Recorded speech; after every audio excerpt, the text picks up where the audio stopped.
अस्सलामुअलैकुम। Last lecture के अंदर हमने एओपी के दो क्वेश्चन अटेम्प्ट किए थे। ठीक है, और हमने अपने लिए कुछ स्टेप्स जो थे वो नोट डाउन किए थे कि हम इस तरह का क्वेश्चन जब आएगा तो एटलीस्ट ये वाले स्टेप्स करेंगे। बाकी जो कुछ डिफरेंट क्वेश्चन के हिसाब से कुछ डिफरेंट चीज़ें करनी पड़ेंगी तो वो हम साथ साथ सीखते जाएंगे।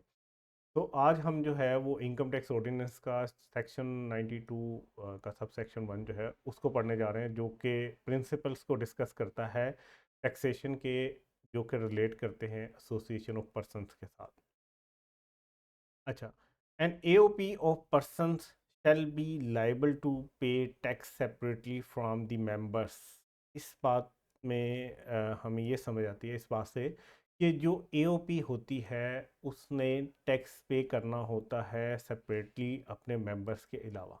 यानी कि जैसे हमने प्रीवियस दो क्वेश्चन किए हैं उसमें सबसे पहले हम एओपी का टैक्स कैलकुलेट करते थे। इसका मतलब है कि एओपी एक सेपरेट एंटिटी है, उसकी जिम्मेदारी है कि उसने अपनी टैक्सेबल इनकम के ऊपर खुद से टैक्स देना है। मेंबर्स की इनकम को छोड़ के जो एओपी ने कमाया है उसके ऊपर उसकी अपनी लाइबिलिटी है कि उसने उसके ऊपर सेपरेटली टैक्स देना है, मेंबर्स की इनकम को उसके साथ मिलाए बगैर। ठीक है? तो हम जिस तरह क्वेश्चन के अंदर पहला स्टेप करते थे कि हम एओपी की टैक्सेबल इनकम और उसकी लाइबिलिटी निकालते थे, यहाँ पे वही बात हमें बताई जा रही है। And where the association person has paid tax. ठीक है, और अगर एसोसिएशन पर्सन टैक्स पे कर देती है जो भी उसका बनता है, the amount receive by a member out of the income of association shall be exempt from tax. अब यहाँ पे बात हो रही है कि वो जो शेयर्स निकालते थे हम, वो जो डिविजिबल इनकम की हम वर्किंग करते थे कि इसका ए का इतना शेयर है, बी का इतना शेयर है, जब ये शेयर उनको मिलेगा ए और बी को, उनकी इनकम में ये शेयर रेट पर्पस के लिए ऐड होगा, लेकिन उन्होंने इस शेयर के ऊपर टैक्स नहीं देना। मतलब ये एग्जाम्प्ट समझा जाएगा। हालांकि आप लॉजिकली ये कह सकते हैं कि भाई आपने जब एओपी का शेयर उसमें ऐड करवाया तो रेट हायर हो गया, और फिर आपने जब पोर्शनमेंट करवाई तो कहीं ना कहीं ज़्यादा टैक्स ही देना पड़ा मेंबर को। लेकिन फिर भी हमारा जो टैक्स का कानून है वो कहता है कि जब एसोसिएशन ऑफ पर्सनस के से जो अमाउंट उनके मेंबर्स को या पार्टनर्स को मिली है वो एग्जेम्प्ट समझी जाएगी, अगर तो एओपी ने अपना टैक्स खुद से पे करवा दिया। तो एक दफ़ा दोबारा इस पूरे को पढ़ते हैं। An association of person shall be liable to pay tax separately from the member. AOP जो है वो लाइबल होगी टैक्स पे करने के लिए सेपरेटली फ्रॉम इट्स मेंबर, अपने मेंबर्स के अलावा वो खुद से जवाबदेह होगी कि उसने अपनी जितनी भी इनकम है उसके ऊपर टैक्स देना है।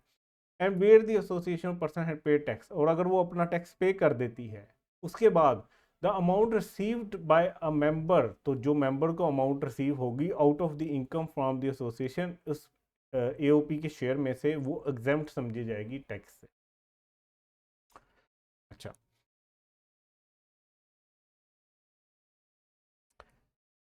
If at least one of the member of AOP is a company. अब ये एक स्पेसिफिक बात है, ये जनरल बात थी, ये सारों के ऊपर अप्लाई होती थी। चाहे एक एओपी जो है उसके पार्टनर इंडिविजुअल्स हों या उसके पार्टनर को कंपनी हो, ये अलग, मतलब ये सारों के ऊपर अप्लाई होता था, ये जनरल रूल था, ये स्पेसिफिक है। If at least one of the member of AOP is a company, अगर किसी एओपी का एक मेंबर कोई कंपनी हो, the share of company shall be excluded from total income of AOP and company shall pay tax separately at rates specified to the company। तो फिर अब company ने क्या करना है, उसने जो शेयर उसका आ रहा है ना उसके ऊपर उसने खुद टैक्स देना है, उसको उसमें से निकाल दिया जाएगा। ठीक है, फॉर एग्जांपल हम कहते हैं कि दो लोग हैं, ये एक एओपी है, इसके दो मेंबर्स हैं या दो पार्टनर्स हैं। एक पार्टनर है खालिद, ठीक है, ये है इंडिविजुअल, और एक इसके जो पार्टनर या मेंबर है वो पीटीसीएल है, ये क्या है, कंपनी। ये बात हो रही है कि इफ एटलीस्ट वन, अगर एक से ज़्यादा भी हो सकते हैं इसके मेंबर्स जो कि कंपनीज हों, if at least one of the member of AOP is a company, the share of company, जो इसका शेयर आएगा, से कि हम कहते हैं 50-50% दोनों का शेयर है, इसने अगर 100 रुपये कमाए हैं तो 50 इसके ऊपर जाएंगे, 50 इसके ऊपर जाएंगे। ठीक है, the share of the company shall be excluded from total income of AOP. तो अब जो टोटल इनकम है ना एओपी की, इसमें से कंपनी का शेयर अलग कर दिया जाए।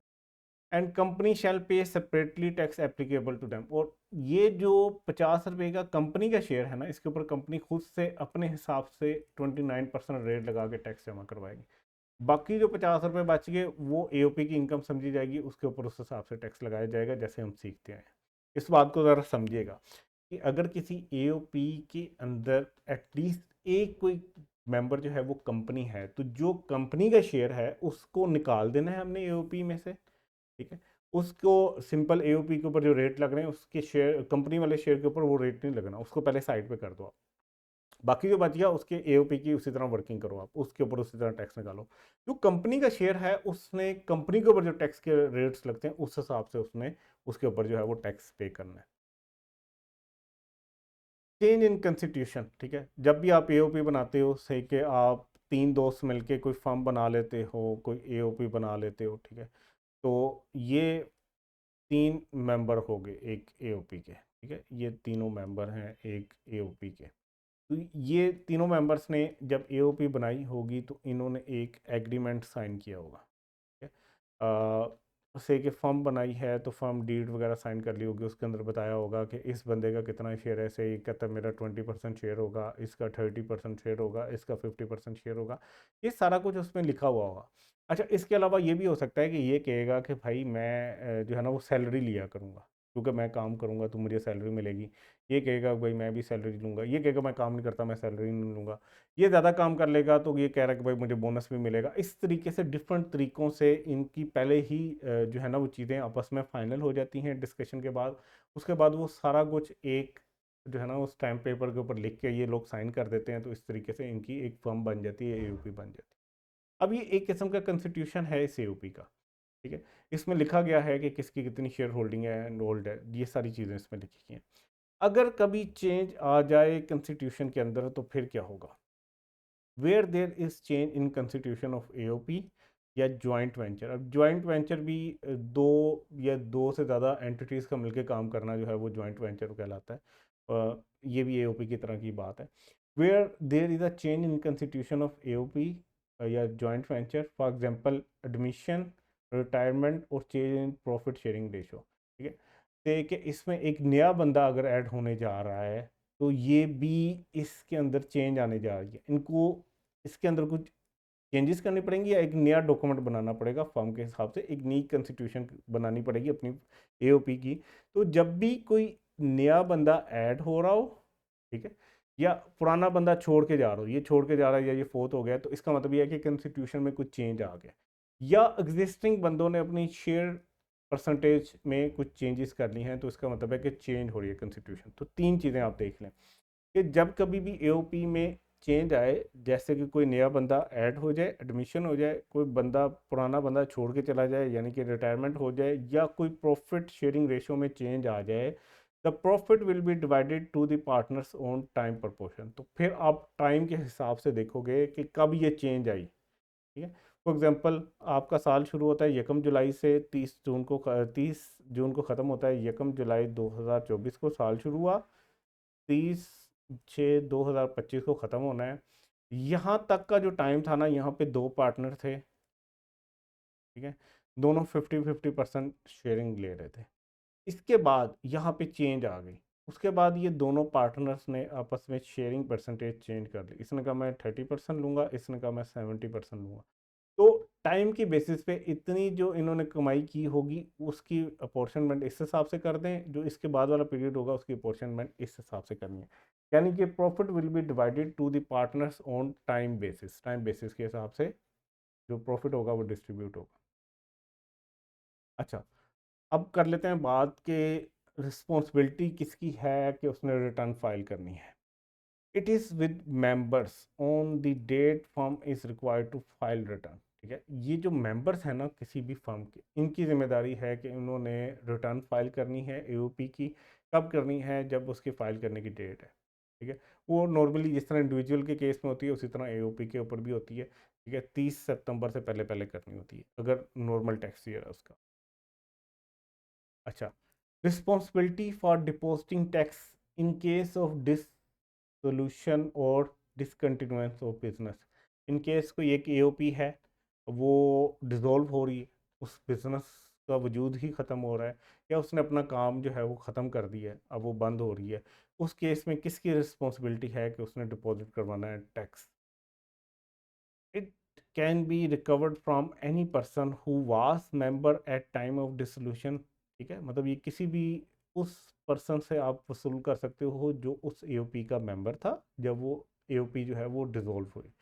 It can also be recovered from legal heirs in case of a deceased individual, और अगर कोई उनमें से एक बंदा फोत हो गया तो जो उसके लीगल हायर्स हैं, ठीक है, उसके जो वारसीन हैं उनसे भी आप रिकवर कर सकते हैं। अच्छा, if AOP has any exempt income, the share received in the capacity as member out of the income of association shall remain exempt। मतलब अगर कोई इनकम जो AOP है वो अगर कोई एग्जेम्प्ट इनकम कमा रही है, से कि एक AOP आपने बनाई है वो एग्रीकल्चर इनकम कमा रही है, तो अब जो शेयर रिसीव होगा ना उसके मेंबर्स को, वो भी एग्जेम्प्ट ही समझा जाएगा। अच्छा, आगे आते हैं हम। An individual as member of an association of person, अगर एक इंडिविजुअल है और वो मेंबर है एक एओपी का, तो उससे रिलेटेड सेक्शन 88 क्या कहता है?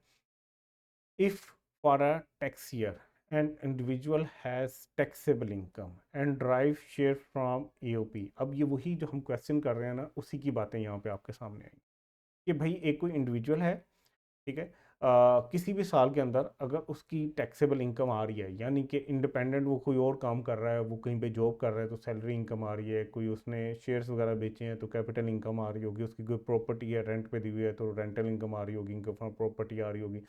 ठीक है, इसी तरह अगर वो अपना कोई इंडिपेंडेंट बिजनेस कर रहा है पार्ट टाइम या कहीं और साथ कर रहा है तो वो भी उसकी इनकम फ्रॉम बिजनेस भी आ रही होगी। अगर इस तरह की सिचुएशन हो कि if for a tax year and individual has taxable income, उसकी टैक्सेबल इनकम है and drives share from AOP, और वो एओपी से जो है ना वो उसको प्रॉफिट भी आ रहा है, उसका शेयर भी आ रहा है, प्रॉफिट का share, the amount of tax on taxable income of individual shall be computed as follow. तो वो कहता है फिर आपने उसकी जो टैक्सेबल इनकम के ऊपर टैक्स बनता है ना वो आपने ऐसे कैलकुलेट करना है। कहता है A divided by B multiply by C, और वो कहता है ए इस केस में क्या है? A is tax of individual if amount drive from AOP as a share is chargeable to tax. तो जैसे आपको याद होगा ना, हम एक टैक्सेबल इनकम दोबारा से कैलकुलेट करते थे जब एओपी का उसके अंदर शेयर ऐड करने के बाद, तो कहता है ए आप वो वाली समझो, ए इज द टैक्स, अब वो वाला टैक्स समझो जो एक इंडिविजुअल दे रहा होता अगर एओपी का शेयर उसकी टैक्सेबल इनकम के अंदर ऐड कर दिया जाए। मतलब ये जो हम पहली टैक्स लायबिलिटी कैलकुलेट करते थे ना इंक्लूडिंग एओपी के शेयर, ये ए वो है। बी क्या है? B is the taxable income of individual if the amount drive from AOP as a share is chargeable to tax. B क्या है कि उसकी टैक्सेबल इनकम जिसके अंदर इंक्लूड हुआ हुआ है एओपी का शेयर। और सी क्या है? C is the individual actual taxable income for the year. ये बेसिकली ए और बी मल्टीप्लाई बाय सी, ये वो है जो हम रिकैलकुलेट नहीं करते, रिकैलकुलेशन ऑफ टैक्स लायबिलिटी। इसके बाद जो आंसर आता था वो हमने टैक्स पे करना होता था। पिछली दो जो हमने क्वेश्चन किए दोनों एग्जांपल्स के अंदर हमने इस तरीके से ही एंड पे जो टैक्स निकाला था, हमने कहा अब उसने ये पे करना है, ये उसका फार्मूला बनाया। उसका फार्मूला याद आपने कैसे करना है कि भाई ए इसमें क्या है कि आप टैक्स निकाल के देखो, ये अज्यूम करते हुए कि भाई वो जो एओपी का शेयर है ना उसके ऊपर भी इंडिविजुअल ने टैक्स देना है। तो जो उसकी टैक्सेबल इनकम बनती थी जिसके अंदर इंक्लूड होता था प्रॉफिट का शेयर जो एओपी से आ रहा है, उसके बाद जो हम टैक्स लायबिलिटी निकालते थे ये ए वो है। फिर वो कहता है कि बी क्या है? ये टैक्सेबल इनकम है, ये अज्यूम करते हुए कि एओपी का शेयर जो है उसके ऊपर भी जो है ना इंडिविजुअल जो है उसने टैक्स देना है। तो ये बी क्या है? टैक्सेबल इनकम है। और सी क्या है? जो एक्चुअल में उसकी टैक्सेबल इनकम थी एक्सक्लूडिंग शेयर फ्रॉम एओपी। ठीक है, ये है टैक्स लायबिलिटी जिसके अंदर कैलकुलेशन हमने इस तरीके से की थी कि टैक्सेबल इनकम के अंदर शामिल थी एओपी का शेयर। ठीक है, ये टैक्सेबल इनकम है इंक्लूडिंग एओपी का शेयर, और ये टैक्सेबल इनकम है एक्सक्लूडिंग एओपी का शेयर। ये हम पहले कर चुके हैं। आपको ये हो सकता है अल्फाज मुश्किल लग रहे हो, लेकिन ये हमने उस क्वेश्चन के अंदर सारा काम किया हुआ है। जो पहले हमने दो क्वेश्चन किए हैं उसमें ये सारी बातें जो यहाँ पे हो रही है ना, ये लास्ट स्टेप के अंदर हमने ये सारा काम किया था जो A over B multiply by C वाला है। अच्छा, as per F B R clarification, income to be added for rate purpose is before tax. ठीक है, जो बिफोर टैक्स हम निकालते हैं ना एओपी की जो इनकम होती है उसका शेयर, वो बिफोर टैक्स होता है, मतलब 30,000 उन क्वेश्चन के अंदर टैक्स आ रहा है तो उससे पहले जो टैक्सेबल इनकम आती है वो ऐड करना होता है हमने, वो सिर्फ रेट को बढ़ाने के लिए हम कर रहे होते हैं। अच्छा, point to be considered while calculating divisible income. अच्छा, ये हमारा स्टेप 2 था, जब हम डिविजिबल इनकम की कैलकुलेशन या वर्किंग कर रहे होते थे उसकी बात हो रही है। where an AOP has normal taxable income as well as income under FTR and separate block। अच्छा, आपको याद होगा जो FTR की इनकम होती है या सेपरेट ब्लॉक की इनकम होती है ना, ये इनके ऊपर NTR वाला टैक्स रेट तो लग नहीं रहे होते, इनके लिए अलग टैक्स रेट्स दिए होते हैं। तो अगर कोई AOP ऐसा काम कर रही हो जहाँ पे उसकी नॉर्मल टैक्सेबल इनकम भी हो, FTR की भी हो और सेपरेट ब्लॉक की भी हो, its income from FTR and separate block shall not be added in the taxable income of members for rate purpose। तो फिर आपने मेंबर्स की से कि ये तीनों मेंबर हैं, इनकी इनकम के अंदर जो आपने शेयर एओपी का लेना है ना, वो सिर्फ एनटीआर वाला लेना है, ना तो वो एफटीआर का होगा ना सेपरेट ब्लॉक का होगा। Example of FTR income earn by AOP is dividend income. मतलब एफटीआर वाली कौन सी होती है? डिविडेंड इनकम जो होती है। अच्छा, limitation on set of and carry forward of losses. अब आपको पता है लॉसेस भी आ सकते हैं, एओपी बिजनेस कर रही है तो एओपी को लॉस भी आ सकता है। अच्छा, इसी तरह अगर उसका कोई मेंबर इंडिपेंडेंटली काम कर रहा है तो बिजनेस कर रहा है तो उसको भी लॉस आ सकता है। तो इसके ऊपर कुछ लिमिटेशंस लगा दी गई। Limitations on set of and carry forward of losses. In case of association of person, any loss of AOP shall be set off or carry forward against the income of the। अच्छा, एक AOP है से, अगर इसको कोई loss आ गया, जैसे 200 का लॉस आ गया एक साल के अंदर, अच्छा, ये सेट ऑफ या कैरी फॉरवर्ड होगा इसी एओपी के लिए ही। मतलब अगले साल में देखा जाएगा कि यार पिछले साल इसका लॉस था, इस साल इसका गेन है, तो उसके अगेंस्ट सेट ऑफ कर लिया जाए या इस लॉस को कैरी फॉरवर्ड कर लिया जाए। ये लॉस ये कैरी फॉरवर्ड कर सकते हैं 6 साल के लिए। अगर हम बात करें मेंबर की, a member of an AOP can not set off carry forward the loss of AOP against his income. तो हम कह रहे हैं कि भाई एक मेंबर जो है, से कि ये मेंबर है एओपी का, ये अगर ये चाह रहा हो कि भाई मेरा प्रॉफिट आया 300 रुपये का, ठीक है, मैं ये जो लॉस आया ना मेरी एओपी के अंदर, ये मैं 200 का इसमें से लेस करके तो फिर अपना जो प्रॉफिट है उसको 100 पे ले आऊँ, तो ये इजाज़त नहीं है। A member of AOP cannot set off or carry forward the loss of AOP against his income। ठीक है, वो अपनी इनकम के अगेंस्ट एओपी का जो है ना वो लॉस नहीं ले सकता। एओपी अपना लॉस खुद कैरी फॉरवर्ड कर सकती है या उसको सेट ऑफ कर सकती है, लेकिन अगर कोई मेंबर कहे कि मैं एओपी का लॉस अपनी इनकम के साथ, अपने प्रॉफिट के साथ सेट ऑफ करना चाहता हूँ या उसको मैं कैरी फॉरवर्ड करना पड़ता हूँ, तो इसकी इजाज़त नहीं है। ये इसकी लिमिटेशन है। ठीक है। अच्छा, miscellaneous provisions relating to tax credits and members of AOP, where the person entitled to a credit, tax credit, ठीक है, where the person entitled to a tax credit is a member of association of person, the following shall apply। मतलब एक member है AOP का, ठीक है, इसको tax credit मिल रहा है, ठीक है, ये इंटाइटल है कि ये टैक्स क्रेडिट ले। अगर ऐसा है कि एक पर्सन है जो कि इंटाइटल है टैक्स क्रेडिट का और वो साथ साथ मेंबर भी है एक एओपी का, तो उसके ऊपर ये अप्लाई होगा। कंपोनेंट ए ऑफ फार्मूला, जो कि ये हमने सेक्शन 61(2)(3) वाला, ये याद होगा अपने क्वेश्चन 2 के अंदर जो पढ़ा ना, उसकी बात हो रही है। Component A of the formula in section 61 to section 3 is the tax of individual if exempted, if the exempted amount were chargeable. क्या, तो ये जैसे हमने वहाँ पे बताया था कि यहाँ पे जो है ए में हमने क्या लेना है कि टैक्स लायबिलिटी लेनी है। वो टैक्स लायबिलिटी लेनी है जो हमने निकाली है टैक्सेबल इनकम में एओपी का शेयर इंक्लूड करते हुए। हमने पहले ही साथ से सबसे पहले जो हमने सेक्शन पढ़ा उसके अंदर कहा गया है कि एओपी की जो इनकम है मेंबर्स को जब वो मिलती है तो उनके लिए वो एग्जेम्प्ट है। तो यहाँ पे यही कहा जा रहा है कि आपने ये ज्यूम करना है वो जो एग्जाम्प्ट इनकम है, अगर उसको आप अपनी टैक्सेबल इनकम में ऐड करें, उसके बाद जो टैक्स लायबिलिटी बनती है वो उस फार्मूले के तहत, जो आपका फार्मूला ए और बी मल्टीप्लाई बाय सी आता है, टैक्स क्रेडिट के लिए इन सेक्शंस के ऊपर, उसमें ए जो है वो आपने वो टैक्स लायबिलिटी लेनी है जो कि आपने निकाली है टैक्सेबल इनकम इंक्लूड करते हुए उसके अंदर एओपी का शेयर। बी क्या होगा, बी फार्मूले के अंदर इन सेक्शन के मुताबिक टैक्सेबल इनकम होगी जिसके अंदर आप एओपी का जो है ना वो शेयर ऐड करोगे, समझोगे कि वो अज्यूम करते हुए कि वो चार्जेबल टू टैक्स।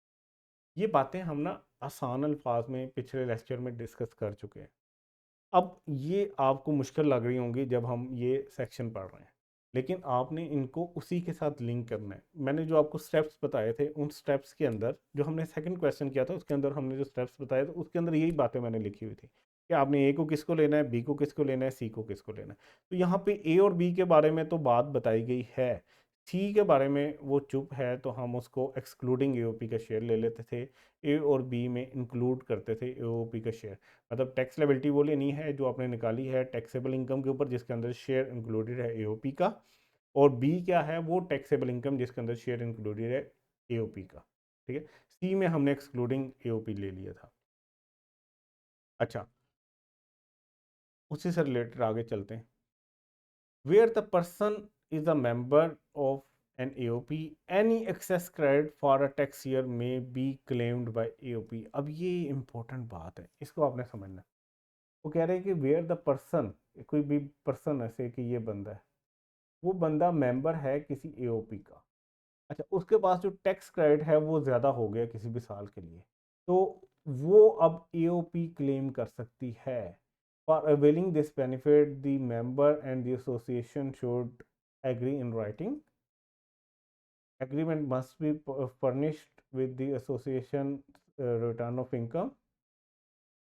ठीक है, the tax credit allowed for section 61-63 shall not be refunded carry forward subsequent year or carry back to proceeding। अब ज़रा आपने बात समझनी है। ये बंदा है, ठीक है, ये बंदे का नाम है से अली, ये अली है, ये एओपी है एक, ये इसका मेंबर भी है, ये मेंबर भी है एओपी। अच्छा, ये अपनी वर्किंग कर रहा था टैक्स की, ठीक है, इसने टैक्स की वर्किंग की से कि इसका जो टैक्स लायबिलिटी आ गई ना वो आ गई 500 रुपये।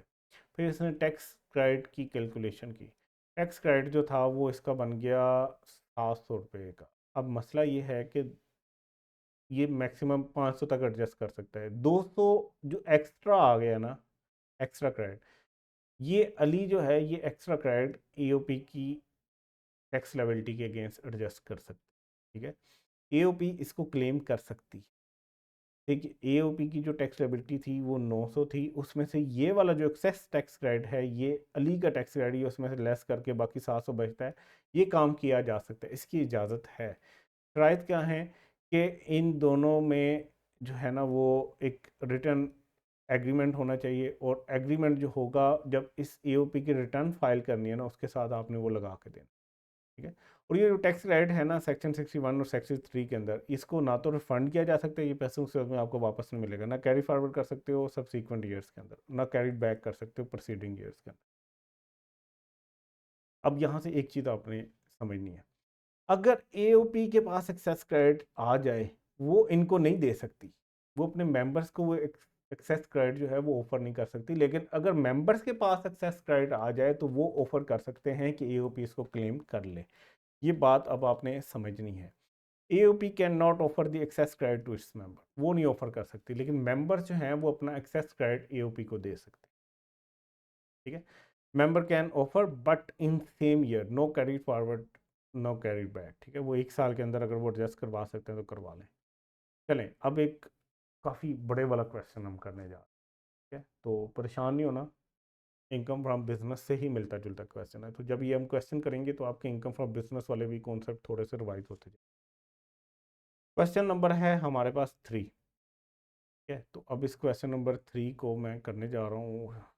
ये है हमारे पास 3, मेरे पास स्लाइड नहीं है, स्लाइड नहीं है इसके अंदर, मेरे पास स्लाइड नहीं है, तो मैं ना इसी वीडियो को यहाँ पे रोक रहा हूँ, एक मैं स्लाइड इसके अंदर जो है वो ऐड कर लूँ, और फिर इसी लेक्चर का एक सेकंड पार्ट बनाते हैं जिसके अंदर हम इस क्वेश्चन को सोल्व करेंगे। ठीक है, तो अपना ख्याल रखिएगा, अभी मैं जो है ना वो एक स्लाइड ऐड करने के बाद दोबारा यहाँ से लेक्चर कंटिन्यू करूँगा, अपना ख्याल रखिएगा। नेक्स्ट जो है वीडियो के अंदर मिलते हैं।